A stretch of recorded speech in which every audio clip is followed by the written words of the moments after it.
I rise today to express my deep concerns with the two wildly divergent proposals for continuing resolution that will be presented to us here today. Now, I might just be a freshman senator, but I'll be blunt. This whole process does not make a lot of sense to me, and I'm afraid it doesn't make sense to a lot of West Virginians or a lot of our fellow Americans. We will likely have votes on two proposals today, and both options are partisan and unrealistic, and neither one will pass. The first is our Democratic proposal that doesn't go far enough. This proposal, which calls for $6.5 billion in new cuts, utterly ignores our fiscal reality. Our nation is badly in debt and spending at absolutely unsustainable and out of control levels. In February alone, the federal government outspent revenues by an unacceptable $223 billion. We must turn our financial ship around, but the Senate proposal continues to sail forward as if there's no storm on the horizon. Or we could choose a second, even more flawed measure, a House GOP proposal that blindly hacks the budget with no sense of our priorities or of our values as a country. Now, I didn't grow up in an America that would carelessly cut Head Start and make the playing field even harder for kids born into poverty. Our America shouldn't cut funding for veterans or for border security or for first responders or especially for our children without at least discussing the alternatives.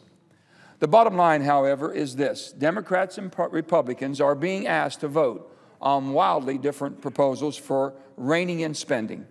Republicans will say that Democrats don't go far enough, and we Democrats will say the Republicans go too far. The truth is that we're both right, and both proposals will fail. Worse still, everyone in Congress knows that they will fail. The more important question is this: why are we engaging in this political theater? Why are we voting on partisan proposals that we know will fail, that we know don't balance our nation's priorities with the need to get our fiscal house in order? Why are we doing all this when the most powerful person in these negotiations, our president, has failed to lead this debate or offer a serious proposal for spending and cuts that he would be willing to fight for? How does that make sense? The truth of the matter is this: that this debate, as important as it is, will not be decided by House Republicans or by Senate Democrats negotiating with each other or past each other. The debate will be decided when the president leads these tough negotiations. And right now, that's not happening. I know it's not easy, and I know that it takes compromise, and I know that it will be partisan and difficult. I know that everyone will have to give up something, and no one will want to relinquish anything. But that is what the American people are demanding. Respectfully, I am asking President Obama to take this challenge head on, bring people together, and propose a compromise plan for dealing with our nation's fiscal challenges, both now and for our future. For me, when I was governor of the great state of West Virginia, like you, Madam President, dealing with our state's problems required bringing people and a diverse group, a strong-willed group of legislators together. But I did, because that was my responsibility. By working together, we were able to tackle the tough fiscal problems that our state faced, and we did it while setting our priorities and protecting the most vulnerable in our state.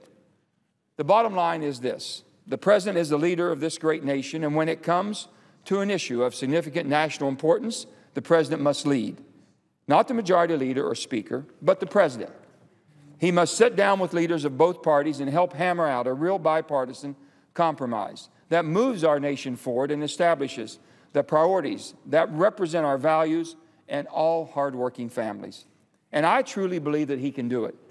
And when we finally come together and agree to a bipartisan solution, we will not only set a new tone for our nation, but we can start to focus on what the American people sent all of us here to do: start working together to create a more prosperous future for all of our children and our families, and be the America that we all know that we can be.